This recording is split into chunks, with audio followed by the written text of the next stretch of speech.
യേശു കൽപ്പിച്ചതുപോലെ പെസഹ സന്ധ്യയായപ്പോൾ അവർ ഭക്ഷിപ്പാനിരുന്നു. അന്നേരം അവൻ പറഞ്ഞു, നിങ്ങളിൽ ഒരുവൻ എന്നോടുകൂടെ ഭക്ഷിക്കുന്നവൻ തന്നെ എന്നെ കാണിച്ചു കൊടുക്കും എന്നു ഞാൻ സത്യം സത്യമായിട്ട് നിങ്ങളോട് പറയുന്നു. അപ്പോൾ അവർ അത്യന്തം ദുഃഖത്തോടെ ഞാനോ കർത്താവേ എന്ന് പറഞ്ഞു തുടങ്ങി. അവൻ ഉത്തരം പറഞ്ഞത്, എന്നോടുകൂടെ താലത്തിൽ കൈമുക്കുന്നവൻ തന്നെ എന്നെ കാണിച്ചു കൊടുക്കും. തന്നെ കുറിച്ച് എഴുതിയിരിക്കുന്നത് പോലെ മനുഷ്യപുത്രൻ പോകുന്നു.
Hello, Cherunelli police station.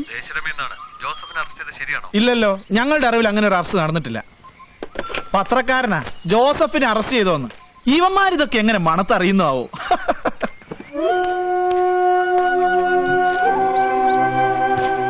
നമ്മുടെ ബാലമ്പിള്ളയ്ക്ക് ഇന്നലെ ഒരു ഉടുമ്പിനെ കിട്ടിയെന്ന് പറയുന്ന കേട്ടു സാർ. ഉടുമ്പ് വേണ്ട, അതിന്റെ ഇറച്ചി ചുമ്മാ ചകിരി മാതിരി ഇരിക്കും. അവനോടൊരു മാനിനെ തട്ടം പറ. പറഞ്ഞിട്ടുണ്ട് സാർ. സാർ പോകുന്നതിന് ഇപ്പുറം ശരിയാക്കാം. തോലും വേണം, ഭിത്തി തൂക്കിയിട്ട നല്ല ശേല കാണാൻ. സർ, എന്തായടോ? ഒരക്ഷരം മിണ്ടുന്നില്ല സാർ. ഞങ്ങൾ 3 പേര് 1 മണിക്കൂറായിട്ട് നോക്കുക. അവന്റെ നാക്ക് പിഴുതെടുക്കടോ റാസ്കൽ. പറഞ്ഞിരുന്നെങ്കിൽ രണ്ടിലൊന്നും ആകായിരുന്നു സാർ.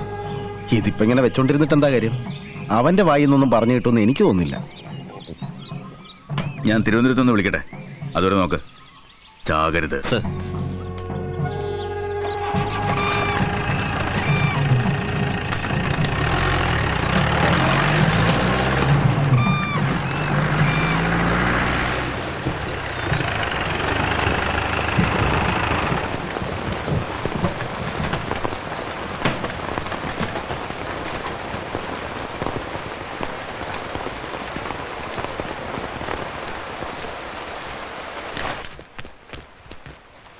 എന്തായടോ തിരുവനന്തപുരത്തേക്ക് പറഞ്ഞ ട്രെങ്കോൾ? ബുക്ക് ചെയ്തിട്ടുണ്ട് sir. Hello, Cherunelli police station. Line കിട്ടി സർ. Good evening sir. അതെ സർ. ശരി സർ. 2 ദിവസമായിട്ട് ഒന്നും പറയുന്നില്ല സർ. ഇല്ല സർ, അത് ഞാൻ മാനേജ് ചെയ്തോളാം sir. Thank you sir.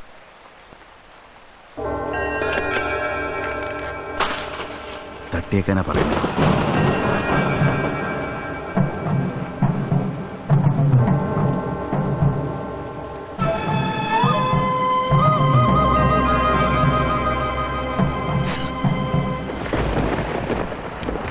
Come on.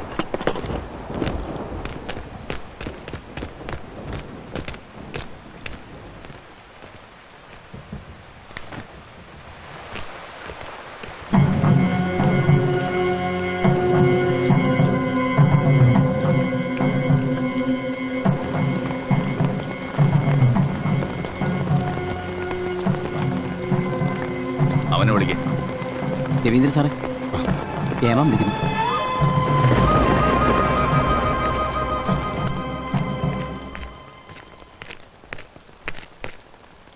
ജീപ്പിക്കർ.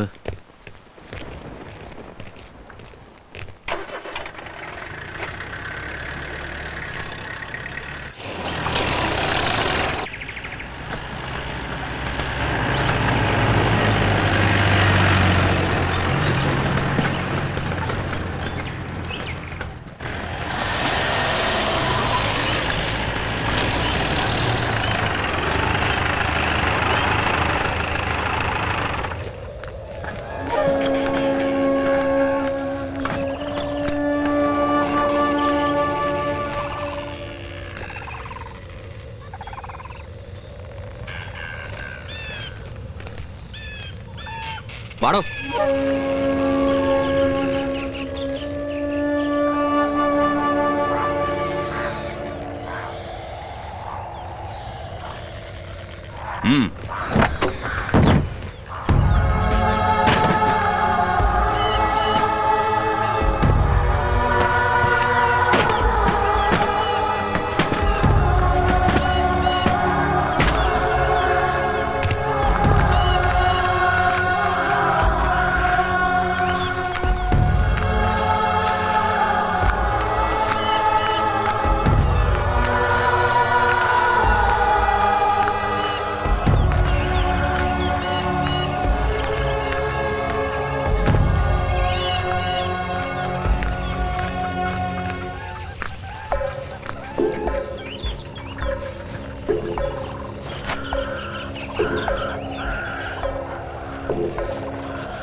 ഇവനെ നിങ്ങൾക്കറിയാമല്ലോ, ജോസഫ്. നിരവധി ആൾക്കാരെ ഇവൻ കൊന്നിട്ടുണ്ട്. ഒത്തിരി പേരുടെ സ്വത്തും മുതൽ ഇവൻ കൊള്ളയടിച്ചിട്ടുണ്ട്. അതിനൊക്കെയുള്ള കൂലിയായിട്ട് നമ്മൾ ഇവനെ ഇവിടെ വെച്ച് കൊല ചെയ്യാണ്.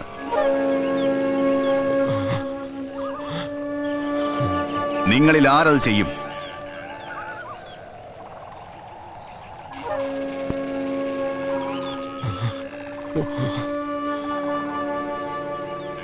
ഈ നല്ല കാര്യം ചെയ്യാൻ ചങ്കുറപ്പുള്ളവൻ കൈവക്കിക്കേ.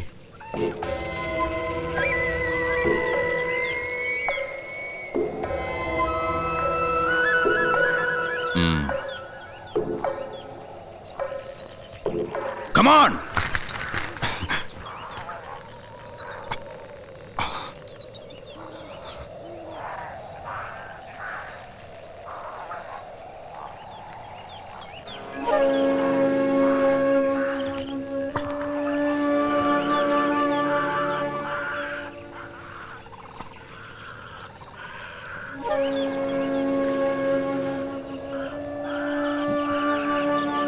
എന്താടാ നായിന്റെ മോനെ, നിന്റെ കൈ പൊങ്ങത്തില്ലേ? അതോ നീ നക്സലാണോ? എന്നാ പിന്നെ നീ തന്നെ കൊന്നാ മതി. വെക്കടാ വെടി, അവനെ നെഞ്ചും കൂടി നോക്കി.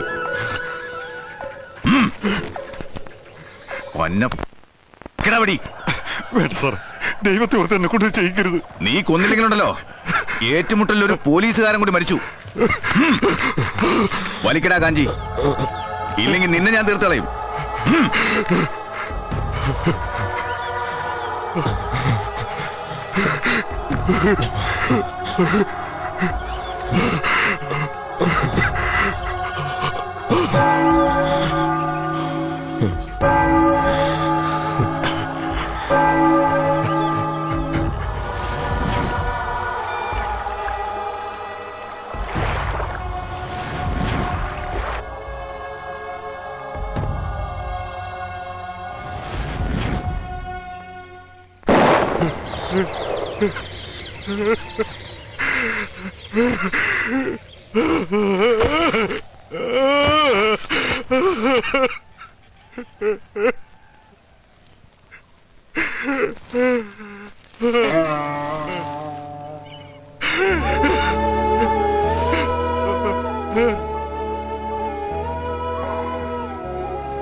നാരകത്തറ പുത്തൻ വീട്ടിൽ സോമശേഖരൻ പിള്ള മകൻ രവീന്ദ്രൻ പിള്ള.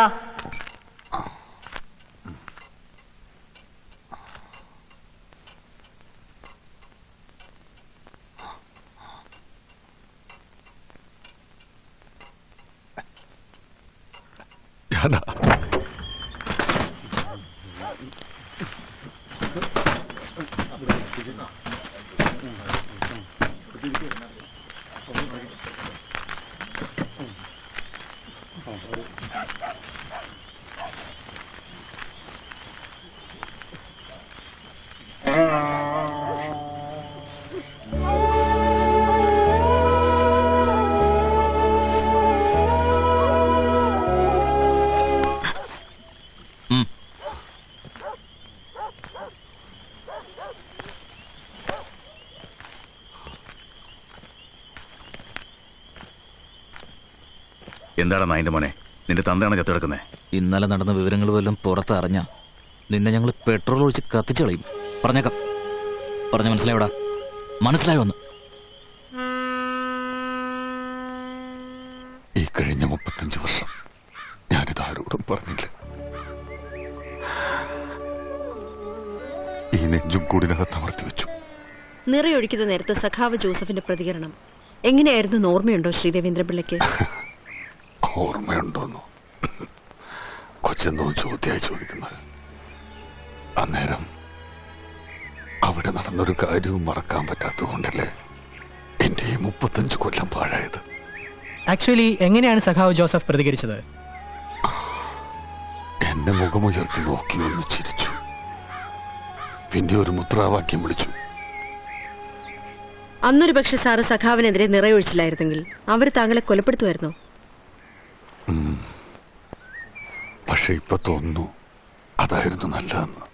സഖാവ് ജോസഫിനെ കൊല്ലാൻ തീരുമാനിച്ചത് ഈ DIG പരശുരാമും SP ശശീന്ദ്രനും കൂടിയാണോ, അതോ ഉന്നതകളിൽ നിന്നാരെങ്കിലും? അന്ന് സഖാവിനെ അറസ്റ്റ് ചെയ്തതിന് 3-ാം ദിവസം സന്ധ്യക്ക് പരശുരാം സാർ തിരുവനന്തപുരത്തേക്ക് ഒരു ട്രങ്ക് ബുക്ക് ചെയ്തു. ആരോടോ സംസാരിച്ചു. അവിടെ നിന്ന് ആർഡർ കിട്ടിയത് വെടിവെച്ച് കൊന്നു.